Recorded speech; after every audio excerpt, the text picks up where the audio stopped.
ഞാൻ കഴിഞ്ഞ ദിവസം റെസ്റ്റോറൻറ്റ് സ്റ്റൈലിലുള്ള കറിയുടെ ഗ്രേവി ഉണ്ടാക്കുന്ന ഒരു വീഡിയോ ഞാൻ അപ്ലോഡ് ചെയ്തിട്ടുണ്ടായിരുന്നു. അപ്പോൾ ആ റെസിപ്പി ഞാൻ അപ്ലോഡ് ചെയ്ത് കഴിഞ്ഞപ്പോൾ ഞാൻ പറഞ്ഞിട്ടുണ്ടായിരുന്നു ആ ഗ്രേവി വെച്ചിട്ട് നമുക്ക് പല വെറൈറ്റിയിലുള്ള കറികൾ നല്ല ഈസി ആയിട്ട് റെഡി ആക്കിയിട്ട് എടുക്കാൻ പറ്റുന്നു. അപ്പോൾ ഇന്ന് ഞാൻ ആ ഗ്രേവി വെച്ചിട്ട് 2 റെസിപ്പിയാണ് ചെയ്യാൻ വേണ്ടിയിട്ട് പോണത്. മെയിനായിട്ട് ചെയ്യുന്നത് ബട്ടർ ചിക്കൻ, പിന്നെ ബാച്ചിലേഴ്സിനേക്ക് നല്ല ഈസി ആയിട്ട് റെഡി ആക്കിയിട്ട് എടുക്കാൻ വേണ്ടിയിട്ട് പറ്റിയ മുട്ടച്ചോറിൻ്റെ ഒരു വീഡിയോ കൂടിയിട്ട് ചെയ്യുന്നുണ്ട്.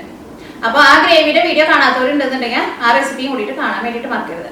അപ്പോൾ നിങ്ങൾക്ക് ആ റെസിപ്പി വേണമെന്നുണ്ടെങ്കിൽ യൂട്യൂബിൽ പോയിട്ട് മിയ കിച്ചൻ്റെ ഹോം പേജിൽ പോയിട്ടുണ്ടെങ്കിൽ ആ റെസിപ്പി നിങ്ങൾക്ക് കാണാൻ വേണ്ടിയിട്ട് പറ്റും. അല്ലെങ്കിൽ യൂട്യൂബിൽ Mia kitchen restaurant style gravy എന്ന് പറഞ്ഞിട്ട് ടൈപ്പ് ചെയ്തിട്ടുണ്ടെങ്കിൽ നിങ്ങൾക്ക് ആ റെസിപ്പി കിട്ടും. അല്ലെങ്കിൽ ഈ വീഡിയോയുടെ ഏറ്റവും ലാസ്റ്റ് ഞാൻ ആ വീഡിയോയുടെ ലിങ്ക് ഷെയർ ചെയ്യുന്നുണ്ട്. അല്ലെങ്കിൽ ഈ വീഡിയോയുടെ അടിയിലായിട്ട് ഡിസ്ക്രിപ്ഷൻ ബോക്സ് ഉണ്ട്, ആ ബോക്സിൽ ഞാൻ ആ വീഡിയോയുടെ ലിങ്ക് ഷെയർ ചെയ്യാം. അപ്പോൾ നമുക്ക് നോക്കാം ഇതിനെ റെഡിയാക്കാൻ. ഇനി നമുക്ക് ബട്ടർ ചിക്കൻ റെഡിയാക്കാൻ വേണ്ട സാധനങ്ങൾ എന്തൊക്കെയാണെന്ന് നോക്കാം. മെയിനായിട്ട് ഇതിലേക്ക് നമുക്ക് വേണ്ടത്, ഇതിലേക്ക് നമ്മൾ ചേർക്കണ ഗ്രേവിയാണ് വേണ്ടത്. നമ്മൾ കഴിഞ്ഞ ദിവസം ഇതേപോലെ റെസ്റ്റോറൻറ്റിൽ ഉണ്ടാക്കണ ഗ്രേവി എന്ന് പറഞ്ഞിട്ട് ഞാനൊരു വീഡിയോ അപ്ലോഡ് ചെയ്തിട്ടുണ്ടായിരുന്നു. അപ്പോൾ നിങ്ങൾ കാണാത്തവരുണ്ടെന്നുണ്ടെങ്കിൽ ആ വീഡിയോ കാണാൻ വേണ്ടിയിട്ട് മറക്കരുത്. അപ്പോൾ ഇത് അതേപോലെ അന്ന് ഉണ്ടാക്കി വെച്ചേക്കണ ഗ്രേവിനത് അന്ന് ഞാൻ പറഞ്ഞിട്ടുണ്ടായിരുന്നു. ഈ ഗ്രേവി നമുക്ക് ഫ്രീസറിൽ വെച്ചിട്ടുണ്ടെങ്കിൽ ഒരു 2 അല്ലെങ്കിൽ 3 മാസം വരെ ഈ ഗ്രേവി കേടാവാണ്ടിരിക്കുന്നു. അപ്പോൾ ഈ ഗ്രേവി കാണാത്തവർ ഉണ്ടെന്നുണ്ടെങ്കിൽ യൂട്യൂബിൽ പോയിട്ട് റെസ്റ്റോറൻറ്റ് സ്റ്റൈലിൽ ഗ്രേവി മിയ കിച്ചൻ എന്ന് പറഞ്ഞ് ടൈപ്പ് ചെയ്തിട്ടുണ്ടെങ്കിൽ നിങ്ങൾക്ക് ആ റെസിപ്പി കിട്ടും. അല്ലെങ്കിൽ ഈ വീഡിയോയുടെ ഏറ്റവും അവസാനം ഞാൻ അതിൻ്റെ ലിങ്കും കൂടിയിട്ട് ഷെയർ ചെയ്യുന്നുണ്ട്. അപ്പോൾ ഈ ഗ്രേവി ഈ കറിയിലേക്ക് നമുക്ക് എന്തായിരുന്നാലും വേണം. ഇനി ഇത് നീക്കി വയ്ക്കുക. പിന്നെ വേണ്ടത് ചിക്കനാണ്. ഞാനിവിടെ ബോൺലെസ് ചിക്കനാണ് എടുത്തേക്കുന്നത്. ഞാനിവിടെ 1/2 കിലോ ബോൺലെസ് ചിക്കൻ എടുത്തിട്ടുണ്ട്. അത് കുറച്ച് ചെറിയ പീസായിട്ട് കട്ട് ചെയ്തെടുത്തിട്ടുണ്ട്. ഇതിലേക്ക് മസാലപ്പൊടികളായിട്ട് മഞ്ഞൾപ്പൊടിയും വേണം, മുളകിൻ്റെ പൊടിയും വേണം, ഗരം മസാലയും വേണം, പിന്നെ ബട്ടർ വേണം. ഇത് ബട്ടർ ചിക്കൻ എന്നാണല്ലോ പറയുന്നത്. അപ്പോൾ ഇത് നമ്മൾ റെഡിയാക്കിയിട്ട് എടുക്കുന്നത് ബട്ടറിലാണ്. ഇത് റെഡിയാക്കിയിട്ട് എടുക്കുന്നത്. പിന്നെ അല്ലെങ്കിൽ നമ്മൾ ടേസ്റ്റിന് വേണ്ടിയിട്ട് ഇതേപോലെ കസൂരി മേത്തി എന്ന് പറഞ്ഞിട്ട് നമുക്ക് വാങ്ങാൻ വേണ്ടിയിട്ട് കിട്ടും. അത് കുറച്ച് നമ്മൾ ഈ ബട്ടർ ചിക്കനിലേക്ക് ചേർക്കുന്നുണ്ട്. പിന്നെ ക്രീമും വേണം. നമുക്ക് കടയിലൊക്കെ പോയിട്ടുണ്ടെങ്കിൽ കുക്കിംഗ് ക്രീം എന്ന് പറഞ്ഞിട്ട് വാങ്ങാൻ വേണ്ടിയിട്ട് കിട്ടും. അപ്പോൾ നമ്മുടെ നാട്ടിലൊക്കെ ആണെന്നുണ്ടെങ്കിൽ അമൂലിൻ്റെ ക്രീം വാങ്ങാൻ വേണ്ടിയിട്ട് കിട്ടും. ആ ക്രീം മതി. അപ്പോൾ ഈ ക്രീം നമ്മൾ ഏറ്റവും ലാസ്റ്റാണ് ചേർത്ത് കൊടുക്കുക. അപ്പോൾ ഇത്രയ്ക്ക് സാധനങ്ങൾ ഉണ്ടെന്നുണ്ടെങ്കിൽ ബട്ടർ ചിക്കൻ നമുക്ക് നല്ല ഈസി ആയിട്ട് റെഡിയാക്കിയിട്ട് എടുക്കാൻ വേണ്ടിയിട്ട് പറ്റും. ഇത് ഇപ്പോൾ ഓൾറെഡി നമ്മുടെ അടുത്ത് ഗ്രേവി റെഡി ആയിട്ട് ഇരിക്കുകയാണല്ലോ. അപ്പോൾ അതുകൊണ്ട് തന്നെ പിന്നെ ബട്ടർ ചിക്കൻ ഇനി റെഡിയാക്കിയിട്ട് എടുക്കാൻ വേണ്ടിയിട്ട് നല്ല എളുപ്പമാണ്. അപ്പോൾ ഞാനിന്ന് ബട്ടർ ചിക്കനും ഉണ്ടാക്കുന്നുണ്ട്. പിന്നെ മുട്ട വെച്ചിട്ട് വേറെ ഒരു ചെറിയ സിമ്പിളായിട്ടുള്ള ഒരു റെസിപ്പിയും കൂടിയിട്ട് ചെയ്യുന്നുണ്ട്. അതിന് വേണ്ടിയിട്ട് ഞാനിവിടെ മുട്ട എടുത്തിട്ടുണ്ട്. മുട്ട എത്രയ്ക്ക് വേണ്ട, അത് നമ്മളെന്തോരം ഇതിൻ്റെ കൂടെ നമ്മൾ ചോറും കൂടിയിട്ട് മിക്സ് ചെയ്യാം. അപ്പോൾ നമുക്ക് എത്ര മുട്ട വേണമെന്ന് വെച്ചിട്ടുണ്ടെങ്കിൽ അതനുസരിച്ചിട്ട് മിക്സ് ചെയ്താൽ മതി. അപ്പോൾ അത് റെഡിയാക്കാൻ വേണ്ടിയിട്ട് മുട്ടയും വേണം. പിന്നെ നമ്മുടെ ഗ്രേവി ഉണ്ടല്ലോ, ഈ റെസ്റ്റോറൻറ്റ് സ്റ്റൈലിലുള്ള ഗ്രേവി ഉണ്ടല്ലോ, ഈ ഗ്രേവിയും വേണം. പിന്നെ അതിലേക്ക് മിക്സ് ചെയ്യാൻ വേണ്ടിയിട്ട് നമ്മൾ സാധാരണ കഴിക്കുന്ന ചോറും വേണം. നമുക്ക് first butter chicken ready. Masala നിങ്ങൾ സാധാരണ ചിക്കനൊക്കെ കറി വെക്കുമ്പോൾ ചേർക്കണ ഗരം മസാല ചേർത്താൽ മതി. അത് ഞാനിവിടെ 1 ടേബിൾ സ്പൂൺ ചേർക്കുന്നുണ്ട്. ഇതിലേക്ക് മഞ്ഞൾപ്പൊടി ചേർക്കാം. മഞ്ഞൾപ്പൊടി ഞാൻ ഇതിലേക്ക് ഒരു 1/2 ടേബിൾ സ്പൂണിൻ്റെ അടുത്ത് ചേർക്കുന്നുണ്ട്. ഈ മുളകിൻ്റെ പൊടി ചേർക്കാം. മുളകിൻ്റെ പൊടി ഞാൻ ഇതിലേക്ക് ഒരു 1/2 ടേബിൾ സ്പൂൺ ചേർക്കുന്നുണ്ട്. ഇതിലേക്ക് നമുക്ക് കുറച്ച് കുരുമുളകിൻ്റെ പൊടിയും കൂടിയും ചേർക്കാം. പിന്നെ മുളകിൻ്റെ പൊടി നിങ്ങളുടെ എരിവിനനുസരിച്ചിട്ട് ചേർക്കാം. അപ്പോൾ നിങ്ങൾക്ക് തീരെ എരിവ് വേണ്ടെന്ന് വെച്ചിട്ടുണ്ടെങ്കിൽ അതനുസരിച്ചിട്ട് മുളകിൻ്റെ പൊടി ചേർക്കാം. നല്ല എരിവ് വേണമെന്ന് വെച്ചിട്ടുണ്ടെങ്കിൽ അതനുസരിച്ചിട്ട് മുളകിൻ്റെ പൊടി ചേർക്കാം. ഇതിലേക്ക് ആവശ്യത്തിന് ഉപ്പ് ചേർക്കാം. ഇതെല്ലാം കൂടിയിട്ട് മിക്സ് ചെയ്യാം. അത് കഴിഞ്ഞിട്ട് നമ്മൾ ബട്ടർ ചൂടാക്കിയിട്ട് ബട്ടറിൽ ഇട്ടിട്ടാണ് ഈ ചിക്കൻ നമ്മൾ വേവിച്ചിട്ട് എടുക്കുന്നത്. ഇത് റെഡിയാക്കാൻ വേണ്ടിയിട്ട് ഒരു പാൻ വെച്ചിട്ട് ചൂടാക്കുക. ഇതിലേക്ക് ബട്ടർ ചേർക്കുക. ഞാൻ അതിലേക്ക് ഒരു 4 ടേബിൾ സ്പൂൺ ബട്ടറാണ് ചേർക്കുന്നത്. ഇപ്പോൾ നിങ്ങൾക്ക് ബട്ടർ ചേർക്കണ്ടെന്നുണ്ടെങ്കിൽ നെയ്യ് ചേർത്താലും മതി. ഇനിയിപ്പോൾ നെയ്യും വേണ്ട ബട്ടറും വേണ്ടാന്നുണ്ടെങ്കിൽ സാധാരണ ഓയിലിൽ റെഡിയാക്കിയിട്ട് എടുത്താലും കുഴപ്പമില്ല. എന്നാലും ബട്ടർ ചിക്കൻ എന്ന് പറയുമ്പോൾ നമ്മൾ ബട്ടറിൽ ഉണ്ടാക്കുമ്പോഴായിരിക്കും ആ ചിക്കനൊക്കെ കുറച്ചും കൂടി നല്ല സോഫ്റ്റായിട്ട് വരാം. അപ്പോൾ പാൻ നന്നായിട്ട് ചൂടായിട്ടുണ്ട്. ഇതിലേക്ക് 4 ടേബിൾ സ്പൂൺ ബട്ടർ ചേർക്കുക. അപ്പോൾ ബട്ടർ ചേർക്കുമ്പോൾ ഇതേപോലെ ഇങ്ങനെ കട്ട ആയിട്ടിരിക്കുന്ന ബട്ടറാണെന്നുണ്ടെങ്കിൽ തീ നന്നായിട്ട് കൂട്ടി വെക്കണ്ട. കാരണം ഈ ഫസ്റ്റ് അങ്ങോട്ട് മെൽറ്റായിട്ട് വരുന്ന ബട്ടറൊക്കെ ചിലപ്പോൾ തീ നന്നായിട്ട് കൂട്ടി വെച്ചിട്ടുണ്ടെങ്കിൽ അത് കരിഞ്ഞു പോകും. ഞാനിവിടെ ഒരു മീഡിയം ഫ്ലെയിമിലാണ് ഇട്ടേക്കുന്നത്. ബട്ടറിൽ ഉണ്ടാക്കുമ്പോൾ നമുക്കറിയാലോ ചിക്കൻ ഒന്നും കൂടി നല്ല സോഫ്റ്റ് ആയിട്ടിരിക്കും. ഇപ്പോൾ ബട്ടർ വേണ്ടാന്നുണ്ടെങ്കിൽ സാധാരണ ഏത് ടൈപ്പ് ഓയിലും ഉണ്ടാക്കാം. പക്ഷെ വെളിച്ചെണ്ണയിൽ ഉണ്ടാക്കണ്ട. വെളിച്ചെണ്ണയിൽ ഉണ്ടാക്കുമ്പോൾ ഈ ബട്ടർ ചിക്കൻ എന്ന് പറയുമ്പോൾ ഒരു നോർത്ത് ഇന്ത്യൻ റെസിപ്പിയുടെ ടേസ്റ്റ് ആയിരിക്കുമല്ലോ. അപ്പോൾ വെളിച്ചെണ്ണയിൽ ഉണ്ടാക്കുമ്പോൾ ആ ടേസ്റ്റ് നമുക്ക് കിട്ടില്ല. അപ്പോൾ ബട്ടർ നന്നായിട്ട് ചൂടായിട്ടുണ്ട്. ഇനി ഇതിലേക്ക് നമ്മൾ ആ മാരിനേറ്റ് ചെയ്ത് വെച്ചേക്കുന്ന ചിക്കൻ ഉണ്ടല്ലോ, ചിക്കൻ ചേർക്കാം.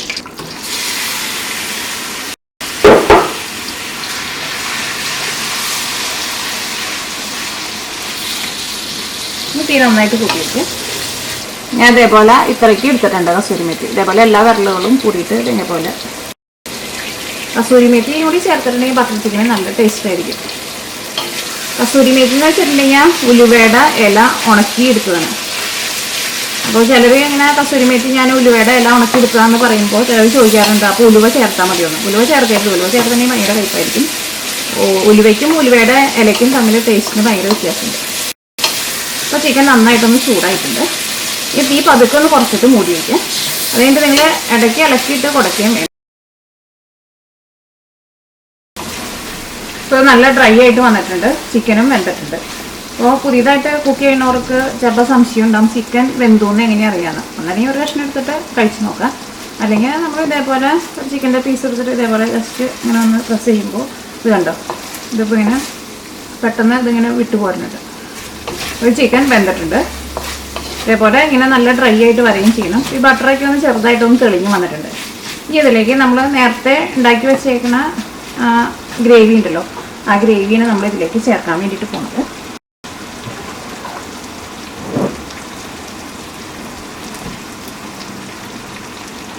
അപ്പോൾ ഈ ഗ്രേവിയിലേക്ക് ഇപ്പോൾ നിങ്ങളിപ്പോൾ കുറച്ച് കൂടുതൽ നാളൊക്കെ സൂക്ഷിച്ച് വെക്കുന്നുണ്ടെന്നുണ്ടെങ്കിൽ ഈ ഗ്രേവി നിങ്ങൾ ഫ്രീസറിലായിരിക്കും വെച്ചിട്ടുണ്ടാവുക. അപ്പോൾ അത് നല്ല തിക്കായിട്ടായിരിക്കും ഇരിക്കുക. അപ്പോൾ എന്ത് ചെയ്യണമെന്ന് വെച്ചിട്ടുണ്ടെങ്കിൽ ഇപ്പോൾ ഓഫീസിൽ പോണവരൊക്കെയാണെന്നുണ്ടെങ്കിൽ വൈകുന്നേരം ഉണ്ടാക്കേണ്ടതെന്ന് വെച്ചിട്ടുണ്ടെങ്കിൽ ഇപ്പോൾ കാലത്ത് ഓഫീസിൽ പോണതിന് മുമ്പ് കുറച്ച് എടുത്തിട്ട് ഫ്രീസറിൽ നിന്ന് എടുത്തിട്ട് ഫ്രിഡ്ജിലേക്ക് വയ്ക്കുക. അപ്പോൾ ഓഫീസ് കഴിഞ്ഞ് വരുമ്പോഴേക്കും അത് ഇതേപോലെ ഒന്ന് ക്രീം പോലെ ആയിട്ടുണ്ടാവും. പിന്നെ ഇതിലേക്ക് നമ്മൾ ഈ ഗ്രേവി ചേർക്കുന്നത് ഏകദേശം ഒരളവിലാണ് നമ്മൾ ചേർക്കുക. അപ്പോൾ നമ്മൾ ഫസ്റ്റ് കുറച്ച് ചേർത്ത് കഴിഞ്ഞിട്ട് ഒന്ന് മിക്സ് ചെയ്ത് കഴിഞ്ഞിട്ട് നമ്മൾ ടേസ്റ്റ് നോക്കാണ്. അപ്പോൾ നമുക്ക് തോന്നാൻ കുറച്ചുകൂടി വേണമെന്ന് വെച്ചിട്ടുണ്ടെങ്കിൽ നമ്മളതനുസരിച്ചിട്ട് ഈ ഗ്രേവി നമ്മൾ ചേർത്ത് കൊടുക്കണം. ഞാനിതിലേക്ക് എത്ര ചേർക്കണമെന്നുള്ളത് പറയാം. പിന്നെ ഇതിലേക്ക് നമ്മളിപ്പോൾ ഫ്രിഡ്ജിലാണ് വെച്ചിട്ട് ഉള്ളതെന്നുണ്ടെങ്കിൽ ഇതേപോലെ ഫുള്ളായിട്ടാണ് നമ്മളിപ്പോൾ എടുത്തിട്ട് ഇതിലേക്ക് സ്പൂൺ ഇടണമെന്നുണ്ടെങ്കിൽ സ്പൂണിൽ ഒട്ടും വെള്ളം പാടില്ല. വെള്ളം അങ്ങനെ ഉണ്ടെങ്കിൽ പിന്നെ നമ്മൾ ഫ്രിഡ്ജിലെടുത്ത് വെച്ചാലും പെട്ടെന്ന് പൂത്തുപോകും. ഞാനിവിടെ ടേബിൾ സ്പൂണിൽ ഇതേപോലെ ഇങ്ങനെ നിറച്ചെടുത്തിട്ടുണ്ട്. ഇങ്ങനെ നിറച്ചെടുക്കുന്നുണ്ട്. അത് നമ്മളൊരു ഏകദേശം അളവിലാണ് നമ്മൾ ചേർക്കുക. അപ്പം നമ്മളിത് ചേർത്ത് കഴിഞ്ഞിട്ട് അത് മിക്സ് ചെയ്ത് കഴിഞ്ഞിട്ട് പിന്നെ നമ്മൾ ടേസ്റ്റ് നോക്കിയിട്ട് നമ്മൾ അതനുസരിച്ചിട്ട് പിന്നെ നമ്മൾ ചേർത്ത് കൊടുക്കും.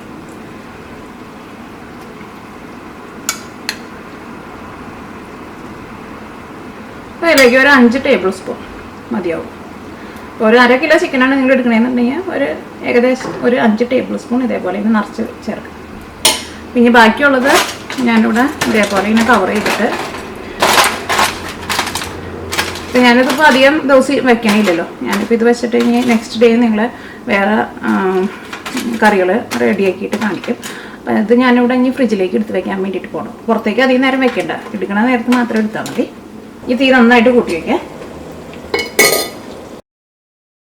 ഇതിലേക്ക് ഒരു 1/2 ഗ്ലാസ് വെള്ളം കൂടിയും ചേർക്കാം. അപ്പോൾ ഇതിലേക്ക് നമ്മൾ 1/2 ഗ്ലാസ് വെള്ളം കൂടിയും ചേർത്ത് കഴിഞ്ഞിട്ട് ഈ കറി നന്നായിട്ട് തിളച്ചിട്ടുണ്ട്. ഇനി ഒരു മീഡിയം ഫ്ലെയിമിൽ വെച്ചിട്ട് ഒരു 10 മിനിറ്റ് ഒന്ന് മൂടി വയ്ക്കാം.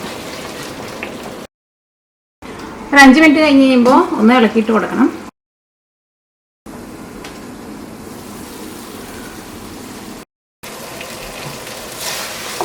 ഇതേപോലെ ഇങ്ങനെ നല്ല ഡ്രൈ ആയിട്ട് ഇതേപോലെ ഇങ്ങനെ വരണം. ഇനി ഇതിലേക്ക് ക്രീം ചേർക്കുക. അപ്പം നമ്മുടെ നാട്ടിലൊക്കെ ആണെന്നുണ്ടെങ്കിൽ അമൂലിൻ്റെ ക്രീം ചേർത്താൽ മതി. ക്രീമിന് പകരമായിട്ട് തേങ്ങാപ്പാൽ ചേർക്കരുത്. തേങ്ങാപ്പാൽ ചേർത്തിട്ടുണ്ടെങ്കിൽ ആ ബട്ടർ ചിക്കൻ്റെ ശരിക്കുള്ള ടേസ്റ്റ് കിട്ടില്ല. അത് ക്രീം ചേർക്കണതിന് അങ്ങനെ കറക്റ്റായിട്ട് ഒരു അളവില്ല. ഇതിന് ചെറുതായിട്ടൊന്ന് തിക്കായിട്ട് ഇരിക്കണം. അപ്പോൾ അതനുസരിച്ചിട്ട് ക്രീം ചേർത്ത് കൊടുക്കുക. ഇതിലേക്ക് ഏകദേശം ഒരു അര ഗ്ലാസ് അല്ലെങ്കിൽ 3/4 ഗ്ലാസിൻ്റെ അടുത്ത് ക്രീം മതിയാവും. ക്രീം ആയതായാലും ഒരുപാട് ചേർക്കണ്ട. ഇതേപോലെ ഇങ്ങനെ ചെറുതായിട്ടൊന്നും തിക്കായിട്ട് ഇരിക്കണം. പിന്നെ ക്രീം ചേർത്ത് കഴിഞ്ഞിട്ട് പിന്നെ മൂടിയും വെക്കണ്ട. കുറേ നേരം ഇട്ടിട്ട് തിളപ്പിക്കാൻ വേണ്ട, ക്രീം നന്നായിട്ടൊന്ന് തിളച്ചാൽ മതി. ഇപ്പോൾ ക്രീം നന്നായിട്ട് തിളച്ചിട്ടുണ്ട്. ഇപ്പോൾ നമ്മുടെ ബട്ടർ ചിക്കൻ റെഡി ആയിട്ടുണ്ട്. ഇതേപോലെ ഇരിക്കണം ബട്ടർ ചിക്കൻ്റെ കൺസിസ്റ്റൻസി. ഒരുപാട് വെള്ളം പോലെ ഇരിക്കരുത്, ഭയങ്കര തിക്കായിട്ട് ഇരിക്കുകയും ചെയ്യരുത്. ഇനി തീ ഓഫ് ചെയ്യുക. ഈ ബട്ടർ ചിക്കൻ നമുക്കൊരു പ്ലേറ്റിലേക്ക് പകർത്താം.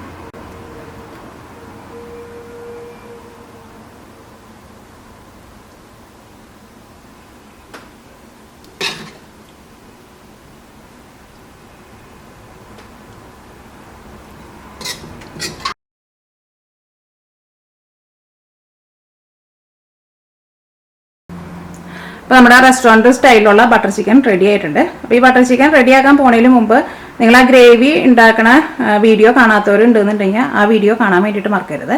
കാരണം ആ ഗ്രേവി ഉണ്ടെങ്കിൽ മാത്രമല്ലേ നമുക്ക് ഈ ബട്ടർ ചിക്കൻ ഇതേപോലെ നമുക്ക് റെഡിയാക്കിയിട്ട് എടുക്കാൻ വേണ്ടിയിട്ട് പറ്റുള്ളൂ. അപ്പോൾ ഇത് നല്ല ഈസി ആയിട്ട് തന്നെ നിങ്ങൾക്ക് റെഡിയാക്കിയിട്ട് എടുക്കാൻ വേണ്ടിയിട്ട് പറ്റും. ഇത് ചോറിൻ്റെ കൂടെ, നമ്മുടെ സാധാരണ ചോറിൻ്റെ കൂടെ കഴിക്കാൻ വേണ്ടിയിട്ട് അത്രയ്ക്ക് ടേസ്റ്റ് ഉണ്ടാവില്ല. ബാസ്മതി റൈസിൻ്റെ കൂടെ കഴിക്കാനായിരിക്കും കുറച്ചും കൂടി നല്ല ടേസ്റ്റ് ഉണ്ടാവുക. അല്ലെങ്കിൽ ചപ്പാത്തിയുടെ കഴിക്കാൻ വേണ്ടിയിട്ട് നല്ല അടിപൊളി ടേസ്റ്റ് ആയിരിക്കും. അല്ലെങ്കിൽ പൊറോട്ടയുടെ കൂടെ കഴിക്കുക, കുബൂസിൻ്റെ കൂടെ കഴിക്കുക, ബ്രെഡിൻ്റെ കൂടെ കഴിക്കുക. അപ്പോൾ ഇതേപോലെ ഗ്രേവി നിങ്ങൾ നേരത്തെ റെഡിയാക്കിയിട്ട് വെച്ചിട്ടുണ്ടെന്നുണ്ടെങ്കിൽ ബട്ടർ ചിക്കനൊക്കെയും പറഞ്ഞ നേരം കൊണ്ട് തന്നെ നമുക്ക് റെഡിയാക്കിയിട്ട് എടുക്കാൻ വേണ്ടിയിട്ട് പറ്റും. അപ്പോൾ നിങ്ങളെല്ലാവരും ട്രൈ ചെയ്ത് നോക്കാം, നിങ്ങൾക്ക് എല്ലാവർക്കും നല്ല ഇഷ്ടമാവും. റെസ്റ്റോറൻറ്റ് സ്റ്റൈലിലുള്ള ആ ഗ്രേവി വെച്ചിട്ട് നല്ല ഈസി ആയിട്ട് തന്നെ ഒരു മുട്ടച്ചോറ് ഉണ്ടാക്കണ ഒരു ചെറിയ റെസിപ്പിയും കൂടി ഞാൻ നിങ്ങളെ കാണിച്ചു തരാം. അതിന് വേണ്ടിയിട്ട് ഒരു പാൻ വെച്ചിട്ട് ചൂടാക്കുക. ഇതിലേക്ക് ആവശ്യത്തിന് ഓയിൽ ചേർക്കുക. ഓയിൽ നന്നായിട്ട് ചൂടായിട്ടുണ്ട്. ഇതിലേക്ക് മുട്ട ചേർക്കുക. നിങ്ങൾക്ക് എത്ര മുട്ട വേണമെന്ന് വെച്ചിട്ടുണ്ടെങ്കിൽ ഒരു ഏകദേശം അളവിൽ നമ്മൾ മുട്ട ചേർക്കുക. ഞാനിപ്പോൾ ഇതിലേക്ക് ഒരു 4 മുട്ടയും ചേർക്കുക. ഇനി മുട്ടയിലേക്ക് ആവശ്യത്തിന് ഉപ്പ് ചേർക്കുക. ഈ ചെറുതായിട്ടൊന്ന് കുറച്ച് വയ്ക്കുക. അല്ലെങ്കിൽ ചിലപ്പോൾ നമ്മൾ ഉപ്പൊക്കെ ചേർക്കുന്ന സമയം കൊണ്ട് ചിലപ്പോൾ മുട്ട ചിലപ്പോൾ അടിയിൽ പിടിക്കും. ഇതിലേക്ക് കുറച്ച് കുരുമുളകിൻ്റെ പൊടി ചേർക്കുക. നമ്മൾ ടേസ്റ്റിനനുസരിച്ചിട്ട് ചേർത്ത് കൊടുക്കുക. ഇതിലേക്ക് കുറച്ച് മുളകിൻ്റെ പൊടി ചേർക്കുക. നമുക്ക് എരിവ് വേണമെന്ന് വെച്ചിട്ടുണ്ടെങ്കിൽ നമ്മൾ അതനുസരിച്ച് മുളകിൻ്റെ പൊടി ചേർക്കുക. ഇപ്പോൾ നമുക്ക് എരിവ് വേണ്ടാന്ന് വെച്ചിട്ടുണ്ടെങ്കിൽ മുളകിൻ്റെ പൊടി ചേർത്തില്ലെങ്കിലും കുഴപ്പമില്ല. നമ്മുടെ ആ റെസ്റ്റോറൻറ്റ് സ്റ്റൈലിലുള്ള ഗ്രേവിയിൽ ചെറുതായിട്ട് എരിവുണ്ടാവും. ഇതെല്ലാം കൂടിയിട്ട് നന്നായിട്ട് മിക്സ് ചെയ്യുക. ഇതിലേക്ക് ഇടുന്ന സ്പൂണായിരുന്നാലും ഒട്ടും വെള്ളം പാടില്ല. ഇതിലേക്ക് റെസ്റ്റോറൻറ്റ് സ്റ്റൈലിലുള്ള ഈ ഗ്രേവി ചേർക്കുക. ഞാൻ അതിലേക്ക് ഇതേപോലെ ഇങ്ങനെ ടേബിൾ സ്പൂണിൽ നിറച്ച് ചേർക്കുന്നുണ്ട്.